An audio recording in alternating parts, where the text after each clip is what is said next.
Hey, how you doing, guys? I'm on the workbench. This will be just a quick video. I recently did my first rapid strike build. Um, I think a lot of people wanted to see the insides. Here are the insides. The reason I have it open is because I'm going to be putting this higher RPM motor in the pusher to give me a better rate of fire. But I just want to show you quickly how I break in my motors. A break in and run in process is really important with these little motors. Any motor, any brushed motor. I do a two-part break in process. This is a little thing I built with a slave motor, and then I put the motor that I want to break in on this side attached to this pinion. That's where it's not running under its own power. These are what's called calm drops. You basically, these are the brushes. This is what transfer the voltage to the calm. This is the calm, and this whole thing here is an armature.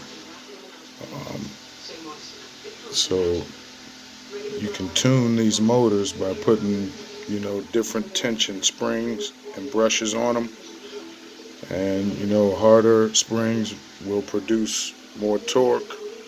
Lighter springs can produce more RPM. Also the wind, which is all the wire you see wrapped around. That's what's called the wind or turn.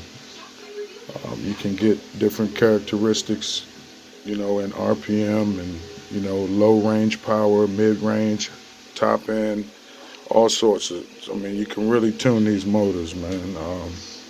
It's a lot to understand, but this is the first part. I break it in, I run it in 5 minutes under the slave motor's power. Add a few of these drops, and that softens the brush so that it doesn't scratch the calm.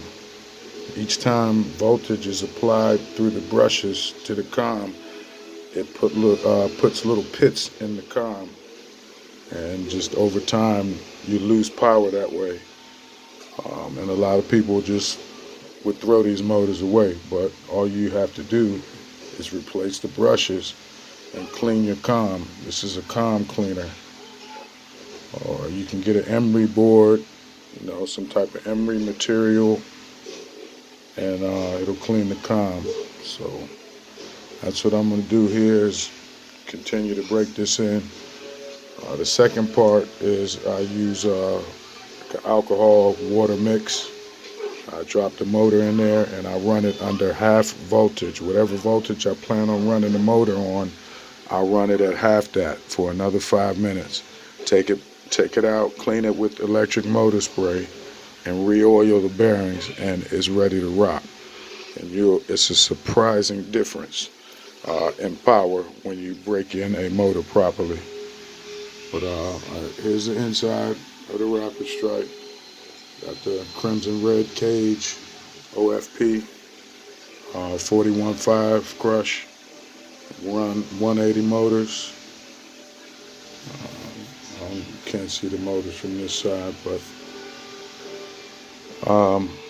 yeah, I'm gonna replace, I think this is the 88,000 RPM motor. Right now it was a 65,000 RPM motor in there.